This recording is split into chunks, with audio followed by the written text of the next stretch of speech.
বন্দী অবিচার অনাচার বাতিলের সঙ্গে হয়েছে যে তাগুতের সন্ধি, হয়েছে যে তাগুতের সন্ধি। তৌহিদ হেরা রাহে জাগরে বাতিলের বুনিয়াদ ভাঙরে, কোরআনের শামশির হাতে তুলে নাও বের জিহাদের ময়দান চলো, শহীদের ঈদগাহে চলো, চলো চলো চলো মুজাহিদ জিহাদের ময়দানে চলো, শহীদের ঈদগাহে চলো। মুসলমান, কোরআন এমন একটা জিনিস, কোরআন এমন একটা হাতিয়ার। আল্লাহ সুবহানাহু ওয়া তাআলা পবিত্র কোরআন দিয়েছেন আমাদেরকে বড় হাতিয়ার। এই কোরআন আমাদেরকে সামনে নিয়ে এগিয়ে যেতে হবে, কোরআন আমাদেরকে অধ্যয়ন করতে হবে, কোরআন আমাদেরকে পড়তে হবে, কোরআন আমাদেরকে বুঝতে হবে, কোরআন আমাদের জানতে হবে। কোরআন যখন আপনি পড়বেন, কোরআন যখন আপনি বুঝবেন, কোরআন অধ্যয়ন করবেন, তা আপনার ভিতরের ইমানের জাজবাটা আস্তে আস্তে এমন ভাবে বেড়ে যাবে যে আপনার সামনে পৃথিবীর কোনো শক্তি এসে আপনাকে থামাতে পারবে না। তার প্রমাণ নেবেন, একটা একটা করে ইতিহাস যদি আপনার সামনে তুলে ধরি, আপনার জ্ঞানের ভান্ডার খুলে যাবে। বিশ্বনবী মুহাম্মদুর রাসূলুল্লাহ বলুন সাল্লাল্লাহু আলাইহি ওয়াসাল্লাম, তিনি সারা পৃথিবীর মাটিতে দ্বীনের দাওয়াত দিয়ে ওই মদিনার মাটিতে ঘুমিয়ে আছেন। দেখবেন মদিনাতে গিয়ে বিশ্বনবী মুহাম্মদুর রাসূলুল্লাহ সাল্লাল্লাহু আলাইহি তিনি রিয়াজুল জান্নাতের দক্ষিণ গায়ে নিজ কক্ষে আয়েশার কক্ষে শুয়ে আছেন বিশ্বনবী আবার, আর নবীজির ডান পাশে সিদ্দিক আকবর আবু বকর সিদ্দিক রাদিয়াল্লাহু তাআলা তিনি শুয়ে আছেন, তার বাম দিকে ওমর ফারুক রাদিয়াল্লাহু তাআলা শুয়ে আছেন, তিনজন শুয়ে আছেন মা আয়েশার ঘরে। বিশ্বনবী সারা পৃথিবীর মাটিতে দ্বীনের দাওয়াত পৌঁছে দেওয়ার পর সেখানে শুয়ে আছেন। আর নবীর সাহাবীগণ, নবীর তাবেঈগণ, তাবিঈনগণ, তারা কেমন করে নিজের জানকে আল্লাহর রাস্তায় সঁপে দিয়েছেন, কোরআনকে রক্ষা করার জন্য কেমন করে ছুটে গিয়েছে, সেই সাহাবীদের ইতিহাস, সেই সাহাবীদের জীবনী আপনাকে পড়তে হবে, জানতে হবে। সেই সাহাবীদের জীবন আপনাকে ধারণ করতে হবে, তবে আপনি মুত্তাকি হতে পারবেন, ঈমানদার হতে পারবেন, আপনার জীবনকে আপনি গড়তে পারবেন। একজন তাবেঈর কথা আপনাদের সামনে তুলে ধরতে চাইছি। একজন তাবেঈ, নাম তার সাঈদ রাদিয়াল্লাহু তাআলা আনহু। বেচারা এমন একটা মানুষ, সারা রাত ঘুমাতে পারেনি, চালের বাতা ধরে দাঁড়িয়ে আছে, মন ভরা দুঃখ, চোখ দিয়ে টস টস করে পানি পড়ছে, আর আল্লাহর কাছে দরখাস্ত করছে, বলছে আল্লাহ রব্বুল আলামিন, আমার বিবি প্রসব বেদনায় ছটফট করছে, আল্লাহ কোনো ডাক্তার নাই, কোনো চিকিৎসার ব্যবস্থা নাই, আল্লাহ কোনো তাবিব নাই, রব্বুল আলামিন তুমি তো সবচেয়ে বড় চিকিৎসক, আল্লাহ এই মুশকিলে আসান দিয়ে তুমি আমার বিবির সন্তানটা শান্তি হালে সুস্থ হালে প্রসব করিয়ে দাও, যেন আমার বাচ্চা বিবি দুজনে সুস্থ থাকে। আল্লাহর কাছে দরখাস্ত করছে। আর বর্তমানের মানুষ আমরা, এরকম অবস্থা যদি আমাদের হয়, আমরা আল্লাহকে একবারও ডাকি না। বলে কার গাড়ি আছে ওকে ফোন কর, তাড়াতাড়ি গাড়িটা আনতে বল, গাড়িতে তুলে সোজা আমতলায় যাবো, আমতলায় যদি না হয় তো পুটলি পাটলি বেঁধে নিয়ে বহরমপুর যেতে হবে। কি গো, ঠিক না? ঠিক বললাম? আমাদের ভরসা ডাক্তারের উপরে, ডাক্তার বাড়ি যাব। আর সাঈদ রাদিয়াল্লাহু তাআলা বলছেন, আজ থেকে সে ১৫০০ বছর আগে কোনো ডাক্তার নাই, কোনো চিকিৎসক নাই, বিবি সন্তান প্রসব করবে, স্বামী চালের বাতা ধরিয়ে দাঁড়িয়ে দাঁড়িয়ে অনেক কিছু ভাবছে, মনের ভিতরে অনেক কিছু ভেসে আসছে, জানি না কি হবে, যদি আমার বিবি মারা যায় আমি নিঃসঙ্গ হয়ে যাব, আমি একা হয়ে যাব, আমার জীবনটা বরবাদ হয়ে যাবে। আল্লাহকে বলছে, আল্লাহ তুমি রহম করো। আল্লাহু আকবার। এই কাঁদতে কাঁদতে কাঁদতে কাঁদতে সারা রাত পার হয়ে যাচ্ছে, সন্তান প্রসব হয় না। এমন সময় বাহরাইনের বাদশা ইবনে সারওয়ার গোটা মদিনা শহরটাকে ঘিরে ফেলেছে। গোটা মদিনা শহরটাকে ঘিরে মদিনা দখল করার জন্য সৈন্য সামন্ত নিয়ে এসে জমা হয়ে গেছে। এমন সময় মুসলমানদের খলিফা উমর ইবনে আব্দুল আজিজ মদিনার গলিতে গলিতে ডাকতে শুরু করলেন। মোতায়েন সৈন্য তখন ছিল না, তখন পুলিশ বাহিনী জমা থাকতো না, আপন আপন বাড়িতে থাকতো। উনি মক্কার মদিনার গলিতে গলিতে ডাকতে শুরু করলেন, কারা আছো আল্লাহর দিনদার পরেশগার বান্দা, কারা আছো মুজাহিদ বান্দা, আল্লাহর কোরআনকে রক্ষা করার জন্য ছুটে এসো। বাহরাইনের বাদশা ইবনে সারওয়ার মদিনা ঘিরে ফেলেছে, কোরআনকে মুছে দিতে চাইছে সে। এই খবর শোনার পর আর মুসলমান চুপ থাকতে পারে? সাঈদ রাদিয়াল্লাহু তাআলা আনহু খবরটা যেমন শুনতে পেলেন, সঙ্গে সঙ্গে ছুটে গেলেন ঘর থেকে, আস্তাবল থেকে ঘোড়া নিয়ে এলেন। আস্তাবল থেকে ঘোড়া আনার পর অস্ত্রাগার থেকে অস্ত্র নিয়েছেন, অস্ত্র হাতে নিয়ে ঘোড়ার উপরে সওয়ার হয়ে ঘোড়ার লাগামটা এমনি করে খিচে যাবেন। এমন সময় সাঈদের মা পিছন থেকে ডেকে বলল, বেটা সাঈদ একটু থামো ঘোড়ার লাগামটা একটু থামিয়ে দাও। পিছন দিকে তাকে দেখছে সাইদের মা, বলে কেন মা কি হয়েছে? সাইদের মা বলছে বেটা এই মাত্র তোমার পুত্র সন্তান ভূমিষ্ঠ হয়েছে, একবার তোমার সন্তানটাকে তুমি দেখে যাও। বিশ্বনবী বলেছেন, আল্লাহ সুবহানাহু ওয়া তাআলা বলেছেন লা ইউমিনু আহাদুকুম হাত্তা আকুনা হাব্বা ইলাইহি মিন ওয়ালিদিহি ওয়া ওয়ালিদিহি ওয়ান নাস আজমাইন। অতক্ষণ পর্যন্ত তোমরা মুমিন হতে পারবে না যতক্ষণ পর্যন্ত নিজের বিবি, বাল বাচ্চা, নিজের মাতা পিতা, নিজের সন্তান আদি থেকে বিশ্বনবীকে ভালোবাসতে না পারবে। সাইদ বলছে মা তুমি তো আমার মা ডাক দিয়েছো, আর এদিকে আমার বিশ্বনবীর ফরমান এসেছে জিহাদের ময়দানে আমাকে যেতে হবে। আমি যদি জিহাদের ময়দানে না গিয়ে আমার সন্তানকে দেখতে যাই, তাহলে নবীর থেকে ছেলেকে বেশি ভালোবাসা দেওয়া হলো, নবীর উপরে সন্তানের প্রাধান্য বেড়ে যাবে। না মা, আমি নবীকে বেশি ভালোবাসি সন্তানের চেয়ে। আমি জিহাদের ময়দানে চলে গেলাম, যদি সুযোগ পাই তাহলে ঘুরে এসে একবার দেখবো। একবার জোরে বলি সুবহানাল্লাহ। সন্তানকে দেখার মতো সুযোগ পাননি, চলে গিয়েছেন যুদ্ধের ময়দানে। যুদ্ধের ময়দানে গিয়ে বীর বিক্রমে যুদ্ধ করতে করতে মুসলিমরা পরাজিত হয়েছে যুদ্ধে। সাইদ রাদিয়াল্লাহু তাআলা বন্দী হলেন বাদশার দরবারে, কতগুলো মুসলমান শহীদ বরণ করেছেন। যুদ্ধের শেষে বাহরাইনের বাদশা ইবনে সারওয়ার গুরু গম্ভীর কণ্ঠে ঘোষণা করলো, মুসলমান অনেক দিন পর আমাদের হাতে বন্দী হয়েছে, বন্দিয়ান মুসলমানগুলোকে সূর্য ডুবার সঙ্গে সঙ্গে কতল করা হবে। ঘোষণা শুনলেন? যারা শহীদ হয়েছে তারা হয়েছে, আর যারা বন্দী হয়েছে সূর্য ডোবার সঙ্গে সঙ্গে কতল করা হবে। বাদশা বলল যাও, যতটা মুসলমান বন্দী হয়েছে ওদেরকে আমার সামনে হাজির করো। মুসলমান বন্দিয়ান থেকে নিয়ে আসা হচ্ছে, পায়ে বেড়ি দেওয়া আছে, হাতে বেড়ি দিয়ে বাঁধা আছে, গলার সঙ্গে পায়ের সঙ্গে টানা দেওয়া আছে, পালানোর মতো কোনো সুযোগ নাই।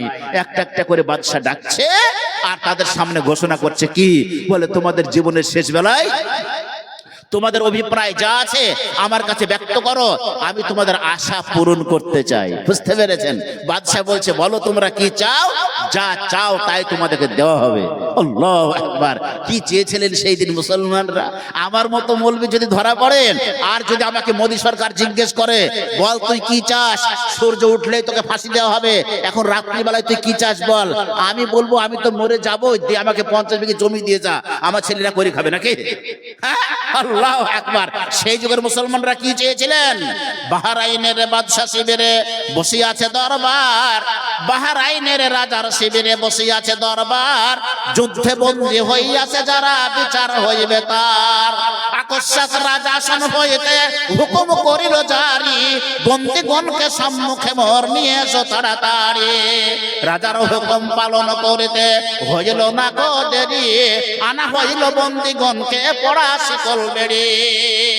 বন্দিয়ান থেকে হাজির করা হলো, শিকল আর বেড়ি পরানো আছে, সবার সামনে বাদশা ঘোষণা দিল, বিদায়ের প্রাককালে করিল ঘোষণা, বিদায়ের প্রাককালে করিল ঘোষণা, পূরণ করিব তব মনের বাসনা, কিন্তু মনে রেখো সবে ফাঁসিতে মরণ, প্রাণ ভিক্ষা পাবে না কো জানো সর্বজন। বলছে প্রাণ ভিক্ষা ছাড়া যা চাইবে তাই তোমাদেরকে দেওয়া হবে, বলো তোমরা কি চাও। মনের বেদনা রেখে মনে আপনার, মনের বেদনা রেখে মনে আপনার, আবেদন করে সবে বিচিত্র প্রকার। কেহ বলে নামাজ পড়িব 2 রাকাত, কেহ বা করিতে চায় হালকা মোনাজাত। নারে তাকবীর। বাদশার সামনে মুসলিম বন্দিয়ানরা বলল, বাদশা নামদার একটু সুযোগ দাও, জীবনের শেষ বেলায় 2 রাকাত নামাজ আদায় করে নেই, আমরা নামাজ পাগল মুসলমান। হায়রে মুসলমান, জীবনের নামাজ এমন একটা জিনিস, নামাজের মাধ্যমে আল্লাহর সঙ্গে সাক্ষাৎ করা হয়, নামাজের মাধ্যমে আল্লাহর কাছে চাওয়া হয়, নামাজের মাধ্যমে আল্লাহর সঙ্গে কথা বলা হয়। মুসলমান বন্দিয়ান বলছে জীবনের শেষ বেলায় 2 রাকাত নামাজ পড়বো আর আল্লাহকে বলবো, আল্লাহ আমার জীবনের বদৌলতে শুধুমাত্র একটু জান্নাতে ঠাঁই দিও, এই ছাড়া আমাদের কোনো চাওয়া পাওয়া নাই। এই ছিল মুসলমানদের চাওয়া। আর কেউ কেউ বলছে বাদশা নামদার আমাকে একটু সময় দাও, একটু কায়মান আল্লাহর কাছে প্রার্থনা করব। এই হচ্ছে মুসলমানদের চাওয়া। একে একে যখন চাইতে শুরু করলো, হঠাৎ করে একটা যুবক বাদশার সামনে দাঁড়িয়ে গেছে। বাদশা ফেল ফেল করে মুখের দিকে তাকাচ্ছে, আর দেখছে কি ব্যাপার, তোমাকে চেনা চেনা মনে হচ্ছে, কি হয়েছে, কি ব্যাপার? এই তোমার নাম সাইদ নয়? বলে জি হ্যাঁ, আমার নাম সাইদ। আল্লাহু আকবার, চিনা মাল, বুঝতে পেরেছেন? কেমন করে চিনলো বাদশা? জিজ্ঞেস করছে, দেখিল ইবনে সারওয়ার বন্দি একজন, দেখিল ইবনে সারওয়ার বন্দি একজন, একদা তাহাকে দিয়েছিল যেন পানি ভরা বর্তন। জিজ্ঞাসিল তারে, তুমি নাকি মরে দিয়েছিলে জলদান? একদাই আমি পিপাসায় যখন হয়েছি পেরেশান। বন্দি সাইদ কহিলেন ধীরে, সে তো বহুদিন আগে, মনে হয় আমি দিয়েছিলাম পানি তায়েফ সীমান্ত ভাগে। ওই তায়েফের ময়দানে একদিন তোমাকে এক কাতরা পানি আমি দিয়েছিলাম, এক বর্তন পানি দিয়েছিলাম। ভাইরে ভাই, তায়েফটা কেমন জায়গা! আহারে, তায়েফ যদি না জান তাহলে বুঝতে পারবেন না। তায়েফ এত পাহাড়ের উপরে, এত উঁচুর উপরে তায়েফ শহরটা আছে। তায়েফ যেতে গেলে আপনাকে মেঘের ভিতর দিয়ে যেতে হয়, তায়েফ যেতে গেলে আপনাকে মেঘকে পাড়ি দিয়ে যেতে হয়। এত পাহাড়ের উপরে তায়েফ শহরটা অবস্থিত। বাদশাহ ওই তায়েফের রাস্তায় চলতে চলতে পানির অভাবে ঘোড়া থেকে পড়ে ত্রাহি ত্রাহি করছিল, বাঁচবে না মরে যাবে পানির জন্য। এমন সময় এই সাইদ যুবক লোকটা এক বর্তন পানি বাদশাকে দান করেছিল। বাদশাহ বলছে, আজ তো বসে এই সৎ কার্যের দিতে চাই প্রতিদান, আজ তো বসে এই সৎ কার্যের দিতে চাই প্রতিদান, যাহা চাও তুমি তাই দিব আমি। কহিল সুলতান, প্রাণদণ্ডের আদেশ দিয়েছে তোমার সবাকার তরে, এই রায় শুধু হবে না ক্রোধ, মনে রেখো অন্তরে। বলছে, সাহেদ তুমি যা চাইবে তাই তোমাকে দেব, কিন্তু মনে রেখো প্রাণ ভিক্ষা দেব না। কেন? আমি ঘোষণা করেছি মুসলমানদের কাউকে বাঁচানো হবে না, সব গলাকে হত্যা করা হবে। যার জন্য প্রাণ ভিক্ষা বাদ দিয়ে বলো তুমি কি চাও, যা চাইবে তাই তোমাকে দেওয়া হবে। আল্লাহু আকবার। বাদশাহ যখন বলেছে, সাইদ রাদিয়াল্লাহু তাআলা আনহু বাদশার সামনে কি চাইছে দেখেন। আল্লাহু আকবার। সাইদ বলছে, বাদশাহ প্রার্থনা শুধু স্থগিত থাকুক আমার দণ্ড যান, প্রার্থনা শুধু স্থগিত থাকুক আমার দণ্ড যান, বাড়ি হতে মোর ফিরে আসা তোকে এইটুকু আরমান। যুদ্ধের তরে হয়েছি বাহির এমন সময় শুনে, যুদ্ধের তরে হয়েছি বাহির এমন সময় শুনে, জন্ম নিয়েছে পুত্র আমার নয়নের মহামণি। একটি নজর শুধু একবার মুক্তি দেখিতে তার, মনের কোনাতে শেষ দেখা দিতে সাত জাগে বারবার। বলছে, বাদশাহ যদি তুমি দিতে চাও, আমি মুসলমান, আমি মুসলমানের বাচ্চা, সারা রাত চোখে ঘুম ছিল না, সারা রাত্রি তো অশান্তি রাত্রি যাপন করেছে, বিবি প্রসব বেদনায় ছটফট করতেছিল, আল্লাহর কাছে কাঁদতেছিলাম। এমন সময় আমিরুল মুমিনিন খলিফাতুল মুসলিমিন ওমর ইবনে আব্দুল আজিজের ডাক আমার কানে ভেসে এলো, তোমার মতো বেঈমানের হাত থেকে আল্লাহর দ্বীনকে রক্ষা করার জন্য জিহাদের ময়দানে যেতে হবে। আমি মুসলমান, নবী প্রেমী মানুষ, সন্তানের মায়া ত্যাগ করে অস্ত্রাঘাত থেকে অস্ত্রাঘাত ধারণ করেছি, আস্তাবল থেকে ঘোড়া নিয়েছি, যুদ্ধের মাঠে বেরিয়ে গেছি। এমন সময় আমার গর্ভ ধরেনি মা, আমার মা জননী পিছন থেকে আমাকে ডেকেছিলেন, বেটা সাইদ এই মাত্র তোমার পুত্র সন্তান ভূমিষ্ঠ হলো, বেটারে সন্তানটিকে একবার দেখে যাও। আমি সাইদ তোমার মতো বেঈমান বাদশার হাত থেকে কোরআনকে রক্ষা করার জন্য ছুটে এসেছি, সন্তান দেখার মতো সুযোগ আমার হয়নি। অতএব বাদশা যদি দিতে চাও একটু সময় দাও, আমার প্রাণদণ্ড এখানেই হবে, আমাকে একটু সময় দাও যাতে করে আমার মায়ের ডাকে একবার সাড়া দিতে পারি, আর আমার সাগর সাচা মানে আমার অন্তরের নিহারিকা, আমার নয়নের পুত্রী সন্তানটিকে যেন একবার আমি দেখতে পাই, এই সুযোগটা আমাকে করে দিতে হবে।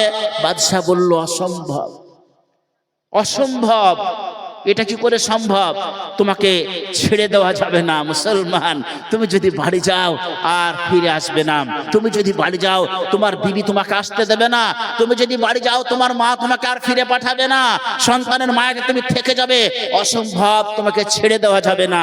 তবে একটা ব্যবস্থা যদি করতে পারো তাহলে ছাড়া যায়। কি ব্যবস্থা?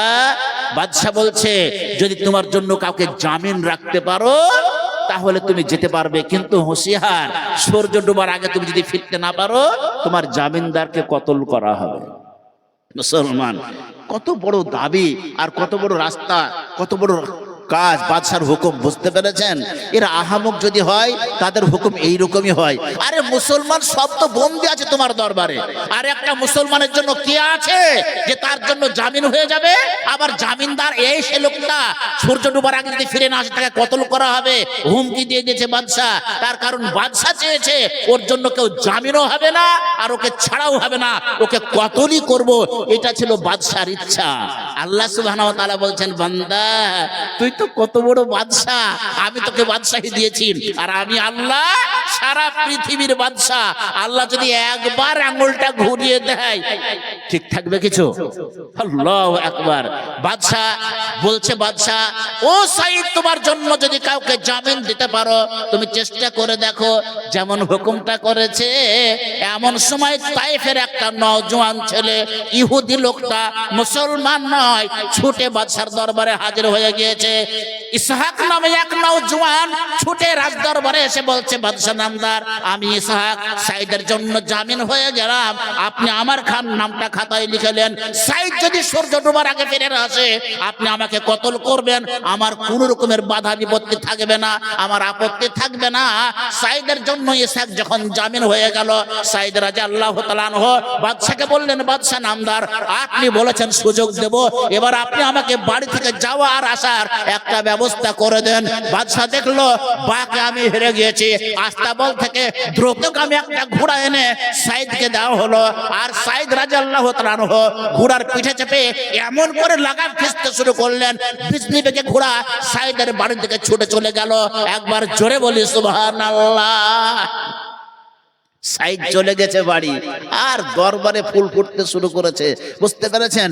দরবারে লোক এমন কথা বলতে শুরু করলো, আহারে বেচারা ইসহাক, তোমার মতো বোকা মানুষ গোটা পৃথিবী খুঁজলে আর একটা পাওয়া যাবে না।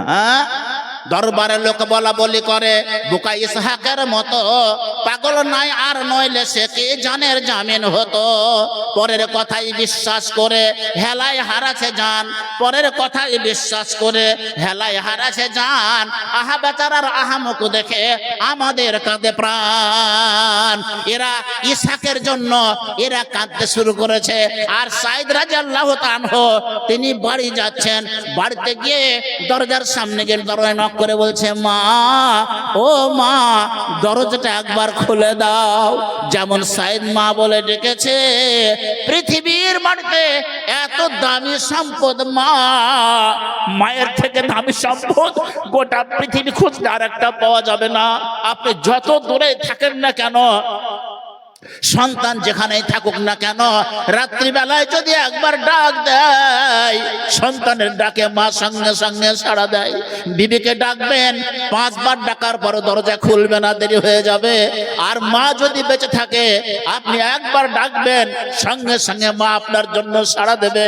সাইদ মা বলে ডেকেছে, আর সাইদের মা ছুটে এসে দরজার সামনে খাড়া হয়েছে, দরজার সামনে দাঁড়িয়ে বলছে, বেটা সাইদ, আমি তো শুনলাম তুমি বাদশার দরবারে বন্দী হয়েছো, কেমন করে বাড়ি ফিরে এলে সাইদ? নিশ্চয় বাদশার দরবার তুমি থেকে পালিয়ে এসেছো, নিশ্চয় তুমি ধোঁকা দিয়ে পালিয়ে এসেছো। তোমার মতো ধোঁকাবাজ বেঈমান সন্তানের মা আমি হতে চাই না। তোমার জন্য আমার দরজা বন্ধ আছে, বন্ধ থাকবে। তোমার মতো বেঈমান বেটার জন্য আমি তোমার মা দরজা খুলবো না। একবার জোরে বলুন সুবহানাল্লাহ। ভাই আমার, আমাদের মা যদি হতো তাড়াতাড়ি দরজা খুলে বলতো, বাবা এই মাঠ দিয়ে পালিয়ে যা তাড়াতাড়ি, নইলে পুলিশ তোকে ধরবে নাকি?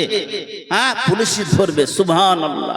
মাতা মাতা বলে সাজেদ ডাকে লয়াসিয়া, মাতা মাতা বলে সাইদ ডাকে লয়াসিয়া, মা কহিল সাইদের অবাক হইয়া, শুনিলাম বন্দিয়ান হইয়াছ তুমি, আমি হইলাম বুঝি শহীদ জননী, কিন্তু কেমনে আসিলে হয়ে বন্দিয়ান, ফেরাও হয়েছ বুঝি শয়তান বেঈমান। মা বলছে, বেটা আমি শুনলাম তুমি বাদশার দরবারে বন্দী হয়েছো, সূর্য ডোবার সঙ্গে সঙ্গে তোমাকে হত্যা করা হবে, তুমি শহীদ বরণ করবে। আর আমি কাল কিয়ামতের মাঠে মাথা উঁচু করে বলবো, আল্লাহ আমি জিহাদ করতে পারিনি, কিন্তু আমার কলেজার টুকরাকে পাঠিয়ে দিয়েছি, আমার সন্তানটি শহীদ হয়েছে, আল্লাহ আমি শহীদের মা হতে পেরেছি, আমার ঈমান আমান সব বরবাদ হয়ে গেল। বেটা, তোমার মতো বেঈমান সন্তানের মুখ আমি দেখতে চাই না, তুমি ফিরে যাও, আমার দরজা তোমার জন্য খোলা হবে না। সাইদু কান্দিয়া বলে, ওগো আম্মা জান, সাইদু কান্দিয়া বলে, ওগো আম্মা জান, রবি ডুবে গেলে মাগো কাটিবে গর্দান, মাতা ও সন্তান দেখে জোড়াবো পরাণ, বাদশার দরবারে আসি হয়ে বন্দিয়ান। বলছে মা, আমি বাদশার দরবারে বন্দী হয়ে আছি, আমার জন্য একজন ভাইকে জামিন রেখে এসেছি। মা, তুমি আমাকে ডেকেছিলে, যদি তুমি আমাকে না ডাকতে আমি বুঝতে পারতাম না, সন্তানের খবরটা পেতাম না, তুমি ডেকেছিলে তাই আমার একজন ভাইকে বাদশার দরবারে জামিন রেখে এসেছি। মা, দেরি করো না, তাড়াতাড়ি করে আমার সন্তানটিকে দাও, একবার দেখে নিই। সূর্য ডুবার সঙ্গে সঙ্গে বাদশা আমাকে হত্যা করবে, আমাকে কতল করবে, আমি শহীদ হয়ে যাব। আহারে, মা জননী ছুটতে ছুটতে গিয়ে সন্তানটিকে কোলে করে নিয়ে এসে বলছে, বেটা সাইদ, সন্তান কত মুহাব্বতের জিনিস আমি বুঝতে পারছি রে বেটা, সন্তান কত দরদের জিনিস আমি জানতে পারছি বেটা, এই সন্তানকে তুমি কোলে নেওয়ার চেষ্টা করো না, ঘোড়ার পিঠ থেকে একবার তাকে দেখে চলে যাও, চোখে দিয়ে একবার বুকের সঙ্গে জড়িয়ে ধরো, তোমার বুক যদি শীতল হয়ে যায় বাদশার দরবারে যেতে তোমার দেরি হয়ে যাবে, আর যদি বাদশার দরবারে যেতে দেরি হয়ে যায় তোমার জন্য ইসহাক শহীদ হয়ে যাবে, আর ইসহাক যদি কতল হয়ে যায় আল্লাহর দরবারে তুমি জবাব দিতে পারবে না। সাইদ রাদিয়াল্লাহু তাআলা আনহু সন্তানকে দেখে স্থির থাকতে পারলেন না, ঘোড়ার পিঠ থেকে লাফিয়ে নেমে সন্তানটিকে বুকের সঙ্গে জড়িয়ে ধরলেন, দুই গালে দুটো চুমা দিলেন, কপালে চুমা দিয়ে মায়ের কোলে সন্তানটিকে ফিরিয়ে দিলেন, আর বললেন, মা আর সময় নাই, আমাকে বিদায় দাও, আমি বাদশার দরবারে যেতে চাই। বিবি পিছন থেকে ডেকে বলছে, প্রাণের স্বামী আমার, তুমি তো চলে যাবে বাদশার দরবারে, সূর্য ডুবে গেলে তুমি শহীদ বরণ করবে, তোমার চাঁদ মুখটা আর কোনোদিন দেখতে পাবো না, একবার আমার দিকে তাকিয়ে দেখো, তোমার মুখটা আমি প্রাণ ভরে একবার দেখে নি। সাইদ রাদিয়াল্লাহু তাআলা আনহু একবার বিবির দিকে তাকালেন, আর পবিত্র কোরআনের দিকে লক্ষ্য করলেন। আল্লাহর কোরআন বলেছে, লা ইউমিনু আহাদুকুম হাত্তা আকুনা হাব্বা ইলাইহি মিন ওয়ালিদিহি ওয়া ওয়ালিদিহি ওয়ান নাসি আজমাইন। আল্লাহর কোরআন বলেছে, বান্দা অতক্ষণ পর্যন্ত তুমি মুমিন হতে পারবে না যতক্ষণ পর্যন্ত তোমার বিবি বাল বাচ্চা তোমার মাতা পিতা থেকে নবীকে বেশি ভালোবাসতে না পারবে। সাইদ বলছে, বিবি রে, তোমাদের চেহারা দেখে যদি আমি এখানে থেকে যাই নবীর প্রাধান্য কমে যাবে, নবীর মুহাব্বত কম হয়ে যাবে, অতএব আর সময় নাই বলে ঘোড়ার লাগাম খিচে ছুটতে লাগলেন বাদশার দরবারের দিকে। একবার জোরে সরে বলি সুবহানাল্লাহ। দরবারে লোক বলা বলি করে বোকা ইসহাকের মতো, দরবারে লোক বলা বলি করে বোকা ইসহাকের মতো, পাগল নয় আর নইলে সে কি জানের জামিন হতো, পরের কথাই বিশ্বাস করে হেলায় হারাছে জান, আহা বেচারার আহামুখ দেখে আমাদের কাঁদে প্রাণ। জল্লাদ এলো তালোয়ার নিয়ে ইসহাক হলো খাড়া, জল্লাদ এলো তালোয়ার নিয়ে ইসহাক হলো খাড়া, মুখে নাই তার শঙ্কার সাপ, উন্নত শির দাঁড়া, বাদশার পানে চেয়ে আছে সব, নাই নাই দেরি আর, এমন সময় কাফেলা হইতে উঠে জোর চিৎকার, ওই সাইদের ঘোড়া তীর বেগে আসে ছুটে, ওই সাইদের ঘোড়া তীর বেগে আসে ছুটে, ফুরের দাপটে বালু পাথরের বন্যা ফলকি ওঠে, তাই আব্বাসের কণ্ঠে কণ্ঠে উঠে মারহাবা রব, বন্দি সেনাদের মাঝে কি আনন্দের উৎসব, নারে তাকবীর। ইসহাককে বন্দী করা হয়েছিল, জল্লাদ তরবারি নিয়ে খাড়া হয়ে গেছে, খোলা তরবারি ইসহাকের মাথার উপরে, সূর্য লাল হয়ে গেছে পশ্চিম দিকে, বাদশার দিকে লক্ষ্য করছে, বাদশা হুকুম করবে আর ইসহাকের গর্দনটাকে জল্লাদ কেটে দেবে। এমন সময় তায়েফের মানুষ তারা চিৎকার করে উঠলো, ওই যেন কে আসছে, ওই যেন কে আসছে। লক্ষ্য করে দেখছে একটা ঘোড়া দ্রুত বেগে ছুটে আসছে, ঘোড়ার খুরের সঙ্গে পাথরের বাড়ি লেগে আগুনের ফুলকি ছুটছে, আর ঘোড়া বিজলি বেগে ছুটে আসছে। লক্ষ্য করে দেখছে কার ঘোড়া এটা, সেই ঘোড়া যে ঘোড়া বাদশা সাইদকে দিয়েছিল, অবাক হয়ে গেল গোটা স্টেডিয়াম, অবাক গোটা মজলিস, গোটা স্ট্যাচুর মতো গোটা মজলিস মেরে দেখছে। আশ্চর্য ব্যাপার, ইসহাক সাইদকে ছেড়ে দিল, সাইদ বাড়ি গেল। বাড়ি যাওয়ার পর মায়ের সঙ্গে দেখা করেছে, বিবির সঙ্গে সাক্ষাৎ করেছে। নিজের সন্তানকে চোখে দেখার পর আবার মৃত্যুর জন্য কেমন করে ছুটে আসছে। কিসের টান এদের, কোন টানের জন্য এরা আসছে? এদের প্রাণের কি মায়া নাই? এদের কি মৃত্যু বলে কোনো ভয় নাই? জানতে চাইলো, কৌতূহল জাগলো এদের ভিতরে। এমন সময় সাইদ রাদিয়াল্লাহু তাআলা আনহু বাদশার দরবারে পৌঁছে গেলেন। একবার জোরে বলি সুবহানাল্লাহ। অশ্ব হইতে উতারে সাইদ ইসহাকের বুকে ধরে, অশ্ব হইতে উতারে সাইদ ইসহাকের বুকে ধরে, দিল চম্বন দান এলো আশিস বক্ষ উজাড় করে। তারপর গেল উন্নত শিরে রাজ্জাল্লাদের কাছে, কহিল বন্ধু প্রস্তুত আমি, সময় এখনো আছে। সাইদ ঘোড়ার পিঠ থেকে নামেন, নামার পর ইসহাককে বুকের সঙ্গে জড়িয়ে ধরলেন। ইসহাকের কপালে চুমা দিয়ে বললেন, ভাই ইসহাক, দুনিয়াতে আমার জন্য জামিন হয়ে আমার মায়ের সঙ্গে দেখা করার সুযোগ করে দিয়েছো, আমার কলেজার টুকরা দেখার মতো সুযোগ করে দিয়েছো। আল্লাহ যদি আমাকে সুযোগ দেয়, কাল কিয়ামতের মাঠে তোমাকে সঙ্গে করে আমি না নেওয়া পর্যন্ত আমি আল্লাহর দরবার থেকে যাব না। এবার ইসহাককে ছেড়ে দিয়ে বাদশার দিকে লক্ষ্য করে বলছে, বাদশাহ নামদার, এখনো সময় আছে, সূর্য ডুবে যায়নি। এবার আপনি আমাকে বন্দী করে নিয়ে আমার ভাই ইসহাককে মুক্ত করে দেন। বাদশাহ ইশারা করলো জল্লাদকে, ইসহাককে মুক্ত করে দেওয়া হলো। আর সাইদকে বন্দী করা হলো। সাইদকে বন্দী করার পর ফাঁদের ভিতরে মাথা ঢুকে দিয়েছে সাইদের। বাংলা খোলা তরবারি খাড়া করে জল্লাদ বাদশার দিকে লক্ষ্য করছে। বাদশাহ হুকুম করবে আর সাইদের গর্দনটাকে কেটে দেওয়া হবে। এমন সময় বাহরাইনের বাদশাহ ইবনে সারওয়ার গলা কাটতে হুকুম দেওয়া বাদ দিয়ে সঙ্গে সঙ্গে জোর গর্জন দিয়ে নিষেধ করলেন, থামো জল্লাদ, আর ইসহাককে কতল করা হবে না, সাইদকে কতল করা হবে না, তরবারি তুমি নিচে করে দাও। বলুন সুবহানাল্লাহ। থামো জল্লাদ দরাজ কণ্ঠে কইছিল সারোয়ার, থামো জল্লাদ দরাজ কণ্ঠে কইছিল সারোয়ার, বন্দি সাইদ তোমার হস্তে কতল হবে না। আর জিজ্ঞাসা করি কেন সহি দিলে? মৃত্যুই জামিন ভাই। জিজ্ঞাসা করে কেন সহি দিলে?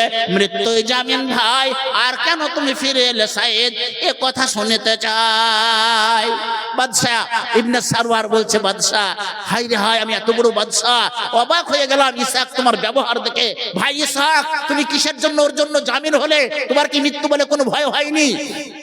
আর সাইদ, তুমি কেমন করে ফিরে এলে? তোমার কি মায়া নাই? তোমার কি দয়া নাই? তোমার মা, তোমার বিবি, বাল বাচ্চা তোমাকে আসতে নিষেধ করেনি? কেমন করে আসলে তুমি? জানতে চাইছে বাদশাহ।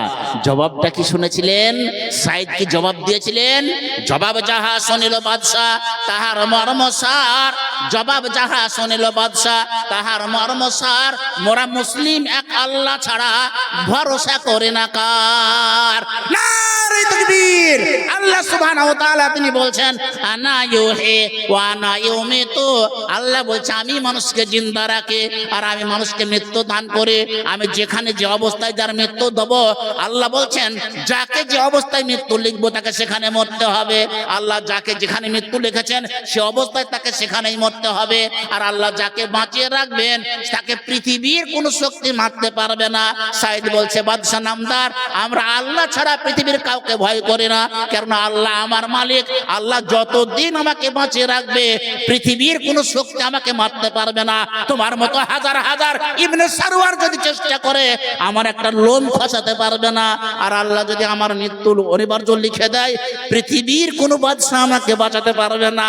যার জন্য ও বাদশাহ, তোমার মৃত্যুদণ্ডে আমি কিঞ্চিত মাত্র ভয় পাই না। যদি প্রয়োজন মনে করো আমার বুকটা চিরে দেখতে পারো, তোমার মৃত্যুদণ্ডে আমার কলেজা একটুকু কাঁপেনি। বলুন সুবহানাল্লাহ। জবাব যাহা শুনিল বাদশাহ তাহার মর্মসার, মোরা মুসলিম এক আল্লাহ ছাড়া ভরসা করি না কার। যেমন কথাটা বলেছে, আর আমার আল্লাহ একটু হিলিয়ে দিয়েছে, আমার আল্লাহ একটু আঙুল ঘুরিয়ে দিয়েছে। সঙ্গে সঙ্গে বাদশাহ ইবনে সারওয়ার বলছে, ও ভাই সাইদ, আমি আজ থেকে তোমার কাছে শিক্ষা গ্রহণ করলাম, আমি আজ থেকে তোমার কাছে শিক্ষা নিলাম।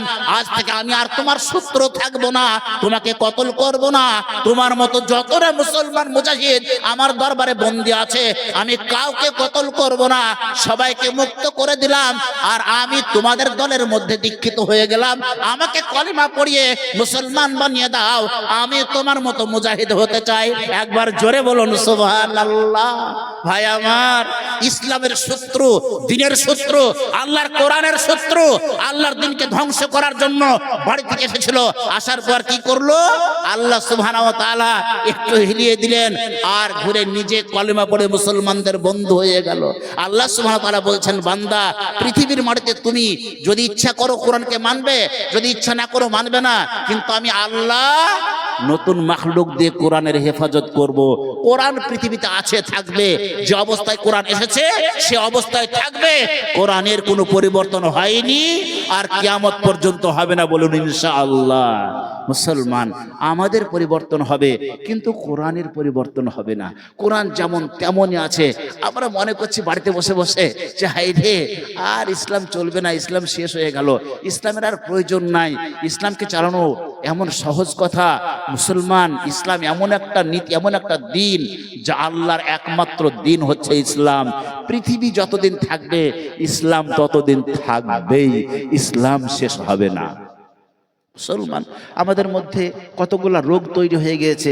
যেমন আমরা বলি, এই জালসা দিয়ে কোনো লাভ হচ্ছে না, যে জালসা দিয়ে কোনো লাভ হচ্ছে না। জালসা যারা দেয় এরা কেউ মানে না। আর জলুসপুরের যে ছেলেগুলা জালসার ব্যবস্থা করেছে, এরা মনে হয় যেন 95% বলবো না আরো বেশি হবে, 95% যুবক যারা জালসা কমিটি আছে এরা নামাজ পড়ে না। এদের মধ্যে 5টা লোক হয়তো নামাজে আছে, নাকি হবে 5 জন? জালসা কমিটির সদস্য যারা, এদের মধ্যে 5 জন হবে নামাজি। ভাই, যারা জালসা কমিটির সদস্য আছো, অনুরোধ করবো তোমাদেরকে, জালসা দেওয়ার পর যদি তোমরা আল্লাহর বিধানকে না মানো, তাহলে আল্লাহ তোমাদের জন্য এমন ব্যবস্থা করবে, বাঁশ কাটবে, গিরি মারবে না। বাকিটা বলবো না। হ্যাঁ, বাস্তব বলছি। এত বড় স্পর্ধা তোমাদের। জলুসপুরে একবার জালসা হয়েছে, তারপরে আবার জালসা দেবো, শুনবো আমরা। শুনলে হবে না, মানতে হবে। আল্লাহ সুবহানাহু ওয়া তাআলার বিশুদ্ধ বিশ্বনবী মুহাম্মদুর রাসূলুল্লাহ সাল্লাল্লাহু আলাইহি ওয়াসাল্লামের একটা বিশুদ্ধ হাদিস বলবো শেষ বেলায়। তার কারণ সময় বেশি নিতে পারবো না, এই জন্যই। ঠান্ডার রাত, আর প্রতিটা মানুষকে এই ঠান্ডা ভোগ করার পর রাত্রে উঠে নামাজ পড়তে হবে, এটা আমার দাওয়াত। 11টা বাজতে চললো, আমার পিছনে এখনো 2টো বক্তা আছে। একজন আমার শ্রদ্ধেয় বড় ভাই মুশাররফ হোসেন সাহেব, আর একজন আমার সিংহবার ভাই ইউসুফ সাহেব। দুজনেই ভালো বক্তা। এই যে ইনশাআল্লাহ তাদের মুখ থেকেও কিছু শুনবো। আর আমি তো আপনাদের গ্রামের ছেলে, আজকে ডেকেছেন, 5 দিন পরে ডাকলে আবার পাবেন আমাকে। আর ওই বক্তাগুলোকে 5 দিন পর পাওয়া যাবে না, বুঝতে পেরেছেন? যার জন্য তারা মেহমান, আমাদের তাদেরকে সুযোগ দিতে হবে। আমি বলতে চাই আমার গ্রামের মানুষকে, আপনারা আমি নামার পর কেউ উঠে চলে যাবেন না। পরবর্তী বক্তা আসবে, তার মুখ থেকে শুনবেন, তারপরে যাবেন। কিন্তু অনুরোধ একটা, জালসা কমিটি ছেলে কটাকে একটা অনুরোধ আমি করব, মানতে হবে। কি? আল্লাহ সুবহানাহু ওয়া তাআলার রাসূল একটা বিশুদ্ধ হাদিস বলেছেন, হাদিসটা সহিহ বুখারীর হাদিস। নবী মুহাম্মদুর রাসূলুল্লাহ সাল্লাল্লাহু আলাইহি ওয়াসাল্লাম তিনি বলছেন, ইন্নাল্লাহা লা ইয়ানজুরু ইয়াউমাল কিয়ামাতে আল আকু ওয়াল মুসবিলু ওয়াশ শাইখুজ জানি। জি, সহিহ হাদিস। বিশ্বনবী বলছেন, কিয়ামতের মাঠে আল্লাহ তাকিয়ে দেখবে না 3 শ্রেণীর লোককে। 3 শ্রেণীর মানুষের দিকে আল্লাহ তাকিয়ে দেখবে না, তাকাবেই না তার দিকে। আল্লাহু আকবার। এরা এত বড় জালসার আয়োজন করেছে, এতগুলো মানুষ জালসা শুনছে, মহিলারা শুনছে। শোনার পর যদি একটা মানুষ ইমানদার হয়, তা আপনার জালসা দেওয়া সাফল্য হয়ে যাবে, আপনি জালসাটা কামিয়াব হয়ে যাবেন। কিন্তু হুঁশিয়ার, বিশ্বনবী বলেছেন কিয়ামতের মাঠে আল্লাহ 3 শ্রেণীর লোকের দিকে তাকিয়ে দেখবে না। তার মধ্যে একজন হচ্ছে পুরুষ মানুষ, যে গিট ঢেকে কাপড় পরে। ওই পুরুষের দিকে আল্লাহ তাকাবে না যে গিট ঢেকে কাপড় পরে। অতএব জালসা কমিটির ছেলেরা হোক আর শ্রোতা মণ্ডলী হোক, সকলের মাঝখানে অনুরোধ করছি, মুসলিম যদি আপনি হয়ে থাকেন, মুসলমানের খাতায় যদি আপনার নাম থাকে, সকাল হতে না হতে আপনার প্যান্ট যেটা গিটের নিচ পর্যন্ত বড় হয়ে আছে, এই প্যান্টটাকে হিঁসু দিয়ে কেটে ছোট করতে হবে। যদি দর্জি না পাওয়া যায়, কেস্তি দিয়েও কাটতে হবে। হ্যাঁ, বড় প্যান্ট রাখা যাবে না। 1 শ্রেণীর মানুষ আছে, এরা আল্লাহর থেকে বুদ্ধিমান বেশি, বুঝতে পেরেছেন? নবীর থেকে বুদ্ধি এদের বেশি। এরা বলছে প্যান্ট আমরা বড় করে বানালে কি হবে, নামাজ পড়ার সময় ঠিক গুটিয়ে ছোট করে নি। বুঝতে পেরেছেন? এরা আল্লাহকে ধোকা দেয়। গিট ঢেকে প্যান্ট পরে, আর যখন নামাজ পড়ে তখন প্যান্টটাকে গুটিয়ে উপরে তোলে। এ ধোকাবাজ। ও মনে করে আল্লাহ শুধু মসজিদে বসে থাকে, মসজিদে বাইরে কিছু দেখতে পাই না, যার জন্য যখন মসজিদে ঢোকে তখন প্যান্টটা উল্টে গিরিটা বাইর করে, আর মসজিদের বাইরে যায় আবার ছেড়ে দেয়। মানে ওর ধারণা এইটাই যে আল্লাহ মসজিদের ভেতরে থাকে, বাইরে থাকেও না, দেখতেও পাই না, নাকি? কোন অবস্থায় চলবে না। পুরুষ মানুষ, তাকে গিঠের ওপরে পোশাক পরতে হবে। একজন বলছে মৌলভী সাহেব আপনি প্যান্ট কাটতে বলছেন তো মোজা পরে আছে, যে মোজাতে আপনার গিট ঢেকে আছে, কি হবে? আল্লাহু আকবার।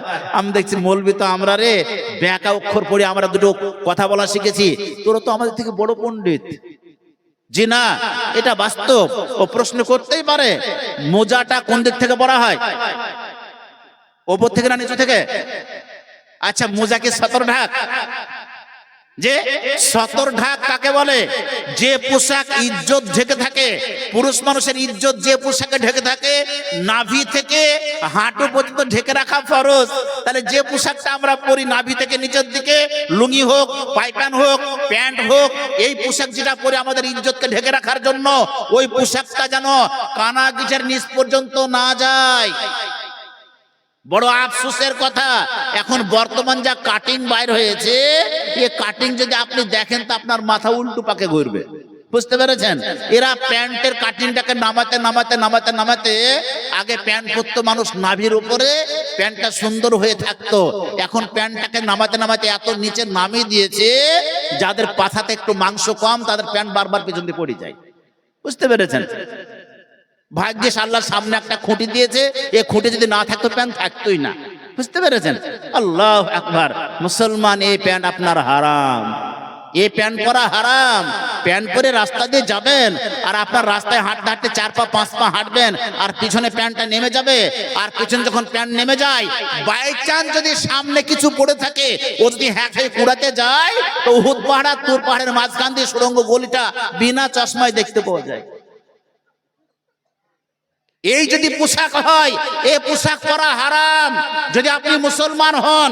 আর এই ধরনের প্যান্ট যদি আপনার থাকে, যে প্যান্টটা একদম পাছার ওপর থেকে মাপলে বানানো হয়েছে, এই প্যান্ট চলবে না। আপনার প্যান্টটাকে নাভি পর্যন্ত তুলতে হবে, থাইটাকে কেটে নাভি পর্যন্ত তুলতে হবে। যদি প্যান্ট না ওঠে, প্যান্টের ওপরে কাপড় লাগিয়ে আপনি নাভি ঢাকার চেষ্টা করুন, যদি মুসলমান হন। আর তা না হয় প্যান্টটাকে টান মেরে ফেলে দেন।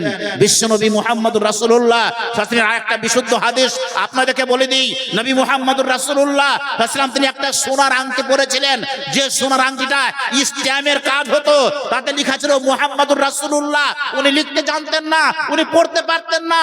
কোথাও চিঠি লিখতে হলে রাজও কিছু চিঠি লেখার পর কাসেদরা চিঠি লিখতো, মোহরি লিখতো, আর নবীজি স্ট্যাম্প মেরে দিতেন। স্ট্যাম্পের জন্য সোনার আংটি হাতে পরেছিলেন। খুতবায় উঠেছেন মেম্বারে, সাহাবায়ে কেরামগণ মসজিদে নববীতে বসে আছেন, নবীজি খুতবা পাঠ করতে করতে হাতের দিকে নজর যাচ্ছে, এত সুন্দর লাগছে আংটিটা। আংটি দেখতে দেখতে নবীজি খুতবার প্রসঙ্গ ভুলে গিয়েছেন, যার জন্য কি করলেন, আংটি খুলে টান মেরে ফেলে দিলেন। পরবো না আংটি, যে আংটি প্রসঙ্গ ভুলিয়ে দেয়, যার জন্য আংটি নবীজি আর পরেননি, খুলে দিয়েছিলেন। সোনার আংটি খুলে ফেলে দিয়েছিলেন নবীজি।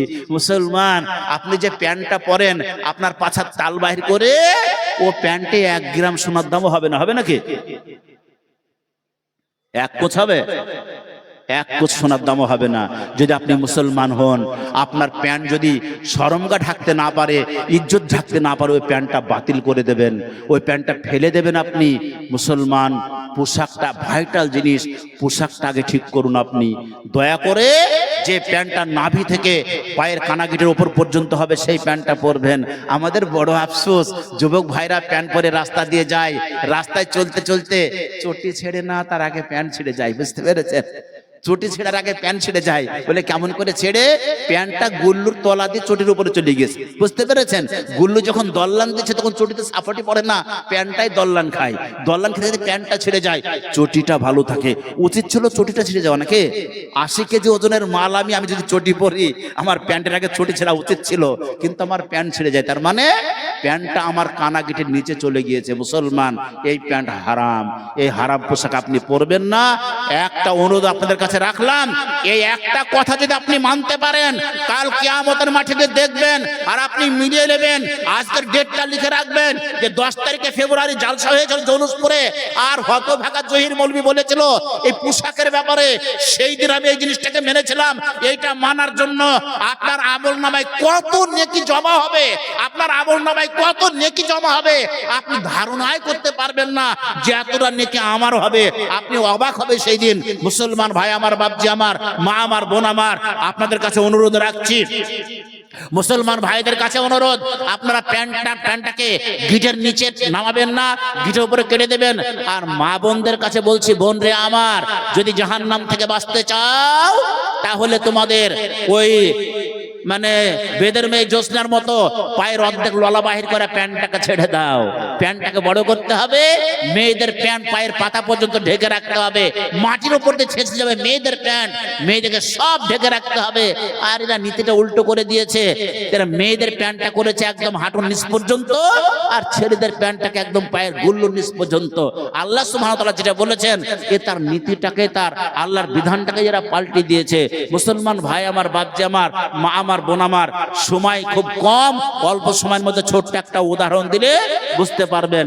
দমদমার মানুষ আগে শ্যামনগরেও হাট ছিল না, কামাতপুরেও হাট ছিল না, জাবড়া ঘাটেও হাট ছিল না।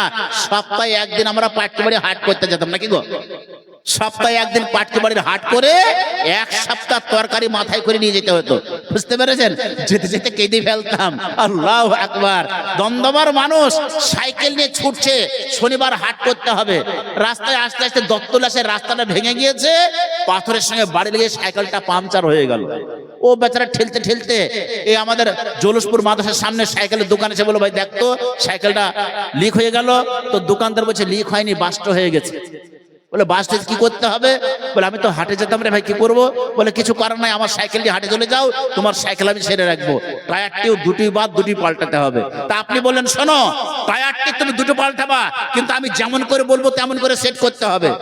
বলে আজকে শনিবার গো, হাটের দিন, তুমি সামনেরটা পিছনে দিবা না কি? বলে না, সামনেরটা পিছনে নয়, সাইকেল আমার, টাকা আমার, আর তুমি মিস্ত্রি, আমি যেমন করে বলবো তেমন করে সেট করে দাও। বলে বলো কেমন করে সেট করবো? তা আপনি দোকানদারকে বললেন, আমার সাইকেলের টায়ারটা উপরে ছিল আর টিউটা ভেতরে ছিল, নতুন টিউয়ার টায়ার, টায়ারটাকে ভেতরে দিবা আর টিউটা তার উপর দিয়ে লাগিয়ে দিবা। টাকা তো আপনার, হুকুমও আপনার, গাড়িও আপনার।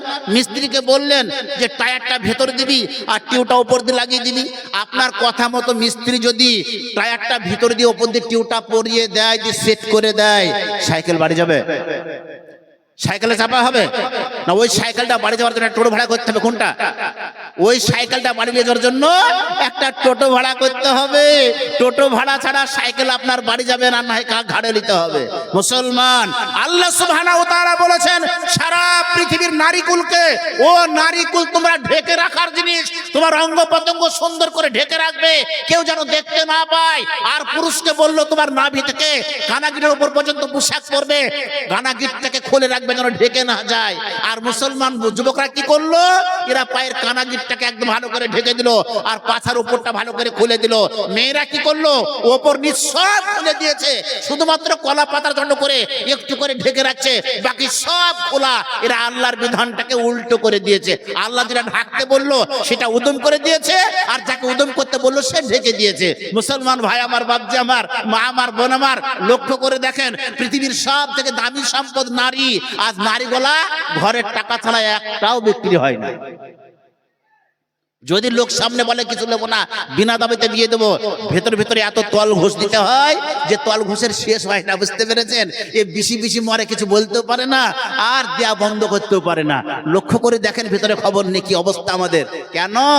আল্লাহ সুবহানাহু ওয়া তাআলা বললেন পৃথিবীর সব থেকে দামি সম্পদ নারী। এরা এত বেদামি কেন? ইট ভাঙা বিক্রি হয়, খোলা ভাঙা বিক্রি হয়, টিন ভাঙা বিক্রি হয়, জুতো ছেঁড়া বিক্রি হয়, কাগজ ছেঁড়া বিক্রি হয়, আর বিনা টাকাতে বিটি গলা বিক্রি হয় না। কেন? কারণ একটাই, আমরা আমরা কোম্পানির হুকুমটাকে অমান্য করেছি। কোম্পানির সাইকেল তৈরি করে বললো টিউটা ভিতরে থাকবে আর টায়ারটা উপরে থাকবে, আর আমরা কোম্পানির হুকুম অমান্য করে টায়ারটাকে ভিতর দিয়ে টিউটা উপরে দিলাম। মুসলমান, কোম্পানির হুকুম যতদিন উল্টো মানবেন ততদিন দাম কমতে কমতে এত দাম কমে যাবে আপনাকে ঘরের টাকা ছাড়া এ মাল একটাও বিক্রি হবে না। এখন বিটির বিয়ে দিচ্ছেন 5 লাখ টাকা খরচ, তারপরে 6 মাস পর 9 মাস পর 2 বছর পর বিটি আবার ঘুরে আসছে, আবার 10 কাঠা জমি বেশি জরিমানা দিয়ে আবার বিটি আমার বাড়িতে দিয়ে আসতে হচ্ছে, মাঝে মাঝে জরিমানা লাগিয়ে থাকছে। কেন?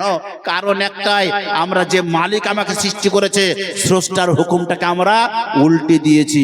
মুসলমান, একবার আপনি প্রমাণ করুন, আপনি আল্লাহর হুকুম মতো আপনার জীবন যাপন তৈরি করুন, আল্লাহর বিধান মতো কোরআনের হুকুম মতো আপনার বিটিগুলোকে তৈরি করেন। একটা বিটির বিয়েতে টাকা লাগবে না, বিনা পয়সায় আপনার বিটি বিক্রি হবে, তার জন্য জরিমানা দিতে হবে না। আপনার ইজ্জত বাড়বে, সম্মান বাড়বে, দাম বাড়বে, সসম্মানের সঙ্গে ইহকালে এবং পরকালে বাস করতে পারবেন। আল্লাহ সুবহানাহু ওয়া তাআলার বিধান এটা। অতএব মুসলমান, এই কথাটা আপনার সামনে রাখলাম। মায়েরা আমার, বোনেরা, আপনারা পর্দার মধ্যে থাকবেন, আপনারা শালীন পোশাক পরবেন। ভাইরা আমার, বাপজিরা, আপনারাও শালীন পোশাক পরবেন। এই একটা অনুরোধ রেখে আমার কয়েকটি কথা আপনার সামনে রাখলাম। আমার বলার মধ্যে কোন রকমের ত্রুটি হলে আপনাদের ছেড়ে আপনাদের ভাই মনে করে ক্ষমা করবেন আর দোয়া করবেন আমার জন্য। আল্লাহ যে কদিন বাঁচিয়ে রাখে যেন আমি দিনের খেদমত করতে পারি, যে কদিন আল্লাহ বাঁচিয়ে রাখবেন এই কটা জীবনের এই কটা দিন যেন আমি দিনের খেদমত করতে পারি, মুসলমান ভাইদের খাদেমে হিসাবে বেঁচে থাকতে পারি, মৃত্যুর আগে যেন কলেমাত নসিব হয়, আল্লাহ আমার নসিবে করায়, এই আশা আকাঙ্ক্ষা রেখে আপনাদের কাছে দোয়া চেয়ে আমার সংক্ষিপ্ত বক্তব্য শেষ করছি। বলার মধ্যে কোন রকমের ত্রুটি হলে ক্ষমা করবেন। আমা আলাইনা ইল্লাল বালাগ। আসসালামু আলাইকুম ওয়া রাহমাতুল্লাহ।